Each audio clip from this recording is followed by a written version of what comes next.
مکے والوں سے کہا تھا اے ظالموں تم سے جو جتنا ہو سکے ظلم کر لو ستا لو لیکن میں رب کی عبادت کرتا رہوں گا رب کی وحدانیت کا پرچار کرتا رہوں گا دنیا نے دیکھا تو جب مکے کے والے ستاتے رہے نبی پیغام کو عام کرتے رہے ایک وقت آیا کہ مکے کا ہر فرد کے گھر سے صدائے اللہ اکبر کی صدا آتی ہے نعرہ تکبیر کی صدا آتی ہے اور نبی رحمت کی 63 سالہ زندگی نے پیغام دے دیا کہ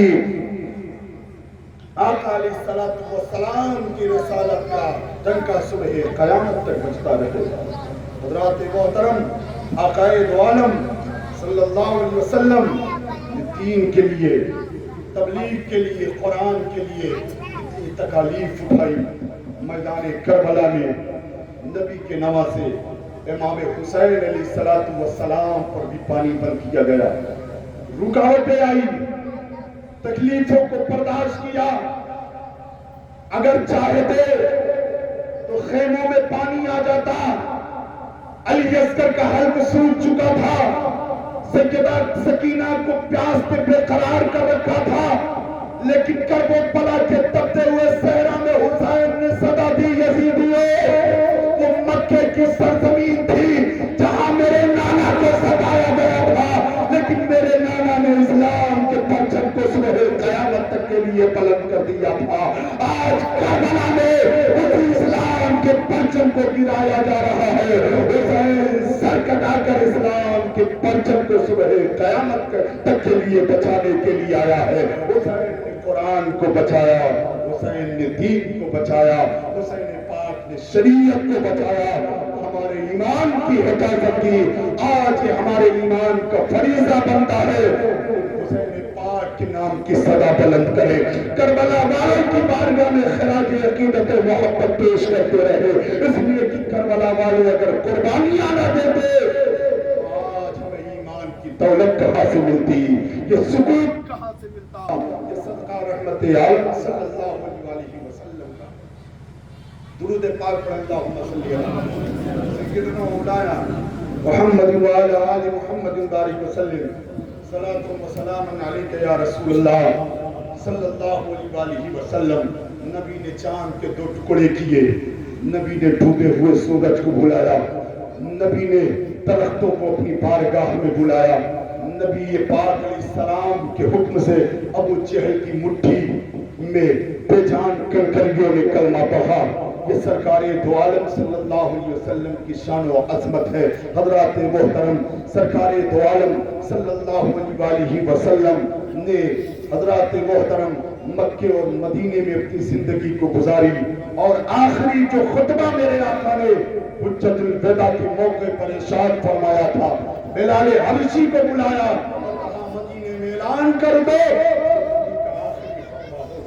تمام مدینے والے جمع ہو گئے اور آقا علیہ السلام نے ارشاد فرمایا تھا اے لوگوں میرے صحابہ یہ دین مکمل ہو چکا ہے الیوم اکملت لکم دینکم یہ دین مکمل ہو چکا ہے اب مجھے میرے سفر آخرت کی خبر دی گئی ہے میں انقریب تمہارے درمیان سے پوچھ کر جاؤں گا لہذا میں تمہارے درمیان تو چیزیں چھوڑ کر جا رہا ہوں ایک قرآن اور دوسری اہل بیت ہے یہ دونوں حوض کوثر پر میدان قیامت میں ایک ساتھ مجھ سے ملاقات کریں گے قرآن کو بھی تھامے رکھنا اہل بیت سے محبت کرنا اگر تم نے صرف اہل بیت سے محبت کی قرآن سے محبت نہ کی تو یاد رکھو تمہارے لیے خسارہ ہے اور اگر قرآن اہل بیت دونوں سے محبت کی میدان قیامت میں ان کی محبت میں جنت میں لے کر جائے گی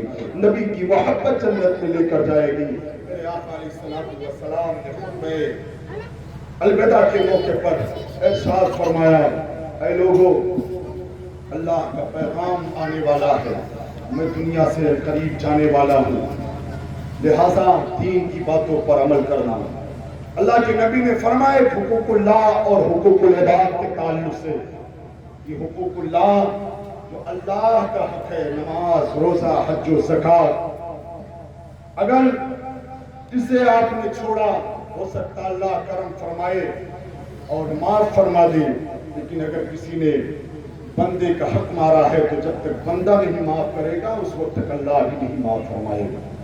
اس لیے حقوق اللہ اور حقوق العباد کے تعلق سے میرے آقا نے ارشاد فرمایا اور سیدہ خاتون جنت کو بلایا، کان میں کچھ بات کہی تو حضرت خاتون جنت رونے لگی۔ میرے آقا نے فرمایا اے فاطمہ رو مت، پھر مسکرانے لگی۔ ازواج مطہرات میں سے حضرت عائشہ صدیقہ نے کہا اے فاطمہ نبی نے تمہارے کان میں کوئی بات کہی تم رو رہی تھی، پھر کچھ دیر کے بعد ہنسنے لگی۔ حضرت فاطمہ نے عرض کیا اے ماں میرے آقا ابا جان نے فرمایا مجھے میرے سفر آخرت کی خبر دی گئی ہے، اب میری اور تمہاری جدائی کا وقت آ چکا ہے، اس لیے میں رونے لگی۔ کہا ہنسی کس بات پر؟ کہا میرے ابا جان نے فرمایا فاطمہ غم نہ کرو، میرے دنیا سے جانے کے بعد سب سے پہلے جو مجھ سے ملاقات کرے گا فاطمہ تم ہوگی، اس لیے میں ہنسنے لگی۔ حضرات محترم اللہ کے نبی آرام فرما ہے، حضرت خاتون جنت رضی اللہ تعالی عنہا ہے، دروازے پر ایک آنے والا آیا اور دستک دی، کہا کون؟ ہاں میں ایک اعرابی ہوں، نبی سے ملاقات کرنے کے لیے آیا ہوں۔ کہا میرے ابا کی طبیعت ناساز ہے، واپس چلے جاؤ۔ آنے والا چلا گیا۔ دوسرے دن پھر آیا، پھر دستک دی، کہا کون؟ میں کہا نبی سے ملاقات کرنے کے لیے آیا ہوں، اعرابی ہوں۔ کہا واپس چلے جاؤ، واپس چلا گیا۔ پھر تیسرے دن آیا تو میرے آقا نے فرمایا بیٹی فاطمہ یہ آنے والا آج تیسرے دن آیا ہے، کون ہے تمہیں معلوم ہے؟ کہا ابا جان مجھے معلوم نہیں۔ کہا یہ وہ فرشتہ ہے جو باپ کو بیٹی سے جدا کرتا ہے، ماں کو بیٹے سے جدا کرتا ہے، اور رشتہ دار کو رشتہ دار سے جدا کرتا ہے۔ آج تک اس نے کسی سے اجازت نہیں لی، یہ میری بارگاہ ہے کہ ملک الموت فرشتہ بھی آیا ہے، پہلے اجازت طلب کی ہے۔ یہ محمد رسول اللہ کا گھرانہ ہے، یہ فاطمہ خاتون جنت کی چوکھٹ ہے کہ دنیا والے تو دور کی بات ملک الموت اسرائیل بھی آتے ہیں تو فاطمہ کی اجازت کے بغیر گھر میں نہیں داخل ہوتے۔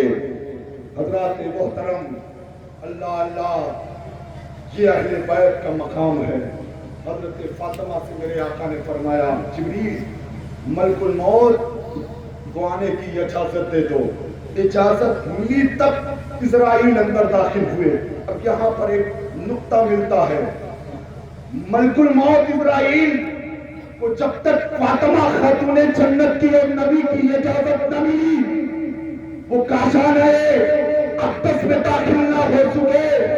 اما نبی کی ذات پر اعتراض کرنے والوں، کربلا والوں کی شان پر اعتراض کرنے والوں، میدان قیامت میں جب تک حسین اجازت نہیں دیں گے اس وقت تک ہمارا اور آپ کا داخلہ جنت میں نہیں ہوگا۔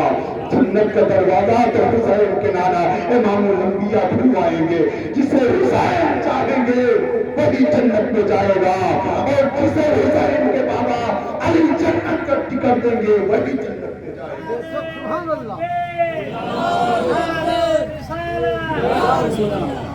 اللہ کے نبی رحمت عالم صلی اللہ علیہ وسلم سے کہا آنے دو۔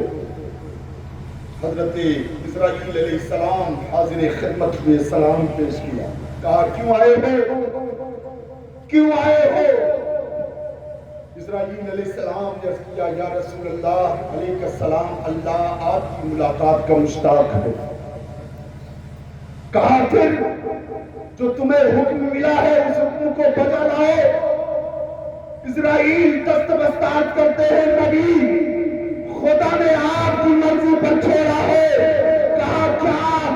کہا ہے اسرائیل پہلے نبی سے اجازت لینا، اگر نبی اجازت دے تب نبی کی روح کو پرواز کرنا، قبض کرنا، ورنہ میرے نبی کو ان کی حالت پر چھوڑ دینا۔ خدا کی رضا چاہتے ہو تو عالم، خدا چاہتا ہے رضا محمد، اجابت کا صحرا، عنایت کا جوڑا، دلہن بن کے نکلی دعائے محمد۔ اسرائیل نے عرض کیا یا رسول اللہ اللہ آپ کی ملاقات کو مشتاق ہے۔ کہا پھر حکم کو بجا لائیے۔ اللہ کے نبی کی روح پاک کو اسرائیل نے قبض کیا اور قبض کرنے کے بعد لامکا سدرۃ المنتہا تمام عالم کو چھان مارا، کئی جگہ نہ ملی۔ عرض کرتے ہیں خدائے لم یزل، تیرے محبوب کی روح کو رکھوں کہا، ندائی جہاں سے لایا تھا وہی آپ واپس کر دے۔ اسی لیے تو ہمارے سنت کہتے ہیں میرا نبی کل بھی زندہ تھا، آج بھی زندہ ہے، صبح قیامت تک زندہ رہے گا۔ سرکار اعلیٰ حضرت ترجمانی کرتے ہیں تو زندہ ہے واللہ، تو زندہ ہے واللہ، میرے چشم عالم سے چھپ جانے والے میں مجرم ہوں آقا، مجھے ساتھ لے لو، رستے میں رہ جا وجہ کھانے والے۔ میرے آقا علیہ الصلوۃ والسلام کے جسم پاک میں روح پاک لوٹا دی گئی، اور پھر نبی کا وصال ہوا۔ نبی کا وصال ہوا، ایک خم طاری ہو گیا۔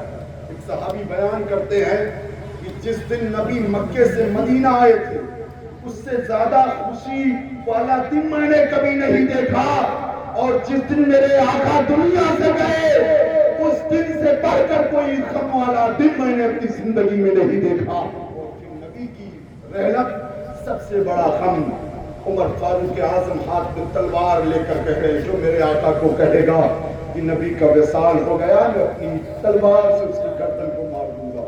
حضرت عثمان غنی ایک کونے میں پڑ کے رو رہے ہیں، حضرت فاطمہ خاتون جنت کا رو رو کر عجب حال ہو چکا ہے، مولا علی بھی سسکیاں لے رہے ہیں، تمام صحابہ پر غم طاری ہو گیا۔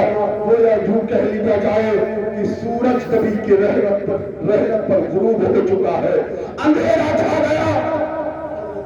ابوبکر صدیق رضی اللہ تعالیٰ عنہ کو جب نبی کے وصال کی خبر ملی، آئے، عمر سے کہا عمر بیٹھ جاؤ، کہا مجھے میری حالت پر چھوڑ دو۔ گئے، نبی کے چہرے اقدس سے چادر کو ہٹایا، پیشانی کو بوسہ دیا، اور بوسہ دینے کے بعد منبر پر گئے، خطبہ دیا، قرآن پاک کی آیت کریمہ تلاوت کی جس کا ترجمہ ہے، اے وہ لوگوں جو نبی کو خدا مانتے تھے وہ جان لے کہ ان کا خدا مر چکا ہے، اور جو سرکار دو عالم کو اللہ کا بندہ اس کا رسول مانتے تھے وہ نبی اب بھی زندہ ہے، اور اگر وہ نبی جن کے ذریعے سے ہدایت ملی، رہبری ملی، دین ملا، کیا وہ نبی دنیا سے انتقال فرما جائے تو کیا ہم پھر اسی طرح ہو جائیں گے؟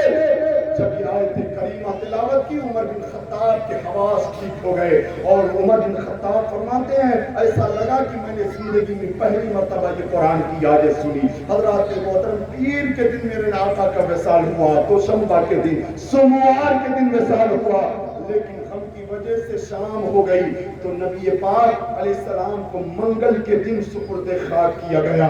حضرات محترم، جس کی تفصیلات اس طرح آئی ہے کہ میرے آقا علیہ السلام کو بعض لوگوں نے کہا غسل دیا جائے، کسی نے کہا غسل نہ دیا جائے، آواز آئی نبی کو غسل دینے کی ضرورت نہیں، صحابہ میں رائے مشورہ ہونے لگا، کہا ہم ایسی آواز پر بھروسہ نہیں کریں گے، یہ کس کی آواز ہے؟ پھر دوسری آواز آئی، محمد رسول اللہ کو غسل دیا جائے۔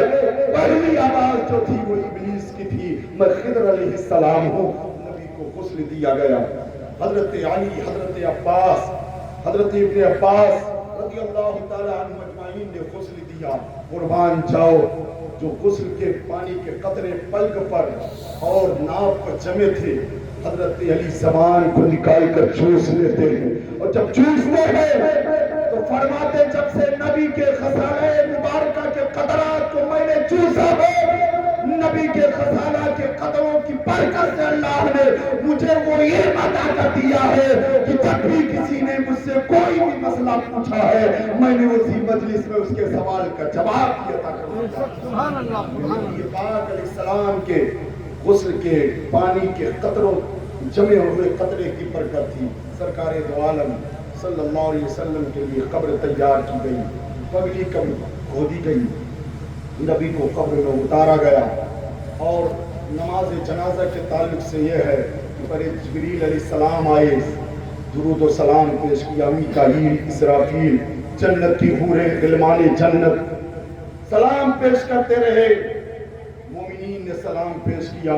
اس کے بعد آقا علیہ السلام کو لہد میں اتارا گیا، اور جب نبی کو لہد میں اتارا گیا، دیدار مصطفیٰ بار بار صحابہ کرتے رہے.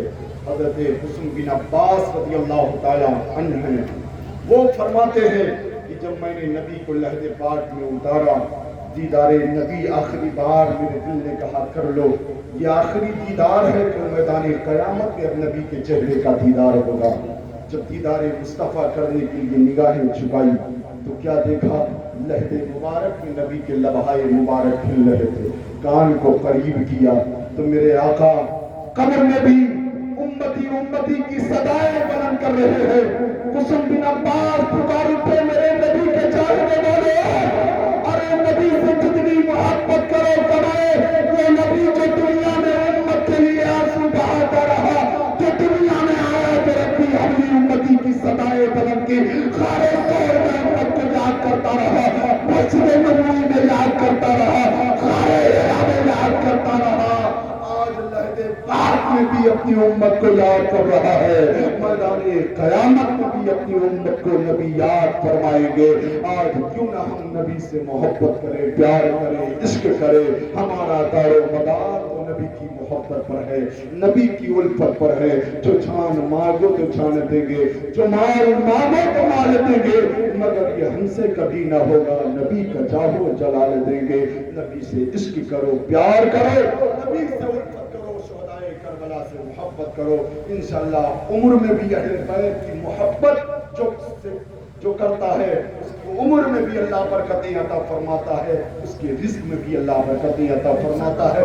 رب کائنات کی بارگاہ میں دعا ہے رب قدیر میرے بیان کرنے میں، پڑھنے میں کسی طرح کی ناچیز گناہگار سے غلطی ہوئی، مولا تیرے ان بندوں کو گواہ بنا کر میں سچی توبہ کرتا ہوں. استغفر اللہ ربی من کل ذنب و اتوب الیہ.